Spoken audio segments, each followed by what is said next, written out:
Elliott de Valévour, 11h, 13h en direct sur Europe 1, chers auditeurs. Cette émission est faite donc pour vous, puisque vous pouvez prendre la parole, réagir en direct, poser les questions aux invités, aux chroniqueurs. 01 80 20 39 21. Et vous l'avez compris, depuis 11h, édition spéciale consacrée bien sûr à cette crise politique. Il est midi 4 et nous n'avons toujours pas le nom du prochain gouvernement de Sébastien Lecornu. 2. Non, mais la composition. Jules Torres est avec nous, vous l'entendez. Il y a toujours Sébastien Ligné, chef du service politique à Valeurs Actuelles, mais également Arnaud Benedetti, politologue, professeur associé à la Sorbonne Université. Bien sûr, pour m'accompagner, Estelle Lafont. Arthur Delaporte est en direct avec nous. Vous êtes député du Parti Socialiste et c'est très important d'avoir la position du PS. Bonjour Arthur Delaporte. Bonjour.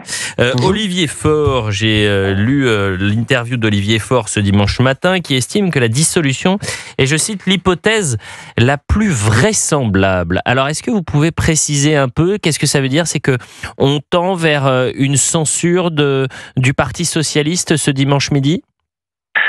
À l'heure où je vous parle, j'ai du mal à voir quelles sont les concessions que pourrait faire le Premier ministre et il faudrait qu'elles soient massues et majeures pour qu'on puisse envisager autre chose. Vous voyez bien que la nomination du Premier ministre Sébastien Lecornu, qui ressemble beaucoup à la nomination du Premier ministre Sébastien Lecornu, dont on disait lui-même qu'il défendrait la même chose que le Premier ministre François Bayrou, et l'idée que le macronisme finissant n'en finit pas justement de chercher à se continuer par lui-même et donc qu'ils n'ont rien compris décidément au message qui est envoyé par les Françaises et les Français, à la lassitude aussi de les voir aussi sourds aux aspirations collectives. Et donc, en effet, s'ils continuent à être fermés à toute aspiration extérieure à eux-mêmes, eh bien, je crois que oui, ils connaîtront en effet la censure. Alors, vous êtes député du Parti Socialiste, député socialiste du Calvados. Je sais que vous êtes en circonscription. On était ensemble hier matin sur CNews dans l'heure des pros. Vous étiez présent dans votre permanence, donc vous avez pu vous adresser à vos administrés, monsieur le député. Ils vous disent quoi, les Français qui vous interrogent?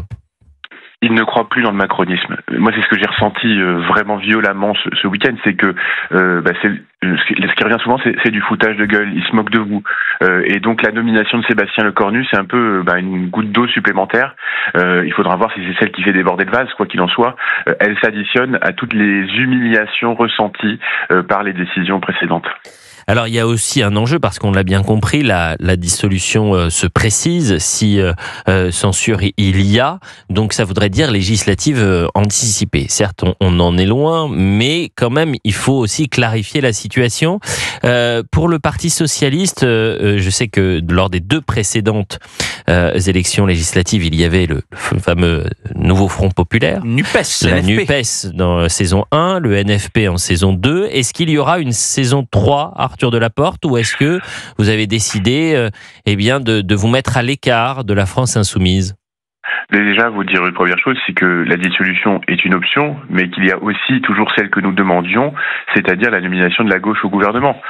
Aujourd'hui, cette hypothèse-là n'a pas encore été testée, la cohabitation. Et donc, si d'aventure il y avait censure, et je rappelle que notre position n'est pas encore, à l'heure où je vous parle, prise, parce que on ne sait pas ce que va dire le Premier ministre. Mais si c'était le cas, s'il y avait dissolution, nous on serait prêts à retourner dans les urnes, étant entendu que nous porterions la même chose, on va dire, que ce que nous avons porté par le passé. L'idée de la justice fiscale, l'abrogation de la réforme des retraites, la revalorisation des salaires. Donc ça, c'est, je pense, un programme dans lequel la gauche peut se reconnaître.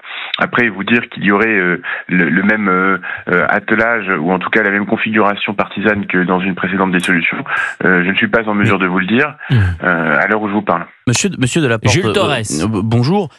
Vous avez parlé de cohabitation, mais le problème, c'est qu'il n'y a pas de majorité pour une cohabitation. Une cohabitation, il faut qu'il y ait une majorité absolue. Personne ne peut faire de cohabitation, que ce soit avec le RN ou même avec le NFP. Il n'y a pas assez de députés pour cela. Les mêmes causes produiraient les mêmes effets. Je vais vous dire, une cohabitation, c'est quand le Premier ministre est d'une couleur politique différente du président de la République. Quand avec une majorité. Finalement, pas forcément. Aujourd'hui, on a un gouvernement macroniste qui n'a pas de majorité. Donc vous voyez bien qu'on peut gouverner sans avoir une majorité absolue. On peut avoir une coalition avec un gouvernement de gauche minoritaire. Je veux dire, c'est tout à fait possible. Il suffit juste qu'on ait un espace large de non-censure et donc que les macronistes acceptent l'idée de l'alternance et donc de la non-censure. Jules Torres qui vous a posé une question, mais il y a Sébastien Ligné également qui, je crois, souhaite vous poser une question, monsieur le député. Oui, parce que l'argument qui revient et qu'on entend quand on évoque une non-censure du PS est un petit peu le même qu'on entend du côté des Républicains. C'est-à-dire que vous avez un certain nombre de députés qui ont peur de retourner aux urnes, de peur finalement de perdre leur siège. Mais moi, ce que je ne comprends pas, alors c'est peut-être une erreur d'analyse, mais quand on regarde tous les sondages, que ce soit pour les Républicains et pour le Parti Socialiste que vous représentez, tous les sondages indiquent que vous n'avez absolument pas à craindre un retour aux urnes et que vous sortirez peut-être sûrement renforcé par des nouvelles législatives et que le seul parti, le seul groupe qui doit craindre une nouvelle législative, c'est le bloc central qui, eux, perdront sûrement des plumes et qui reviendraient sûrement à sous les 100 députés, peut-être encore moins.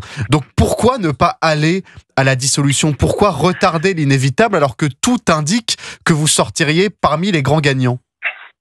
Alors moi je suis plutôt d'accord a priori avec cette analyse qui dit que on n'a pas à craindre d'une dissolution, et moi j'ai jamais eu peur par ailleurs de retourner devant les électeurs pour défendre à la fois un bilan personnel, un bilan collectif et la nécessité justement d'alternance.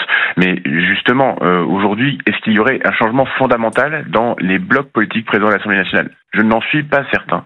Aujourd'hui, on prédit une déroute au macronisme, mais on sait très bien que dans le cadre triangulaire, tout peut être reconfiguré. Je vous rappelle qu'il y a maintenant 1 an et demi, on nous prédisait une majorité absolue pour le Rassemblement national. Ils sont à 150, c'est-à-dire à 120, 130 sièges d'une majorité absolue. Donc, oui, on a eu un fait majeur dans ces élections législatives et notamment pendant l'entre-deux tours, c'est le fameux Front républicain. Oui, le tournant, c'est Gabriel Attal, entre autres, qui vous dit je préfère mettre un bulletin LFI dans l'urne qu'un bulletin RN. Est-ce que ce fameux Front républicain fonctionnerait à nouveau? Je ne suis pas Madame Irma, mais j'ai quand même l'impression que ça marcherait un peu moins.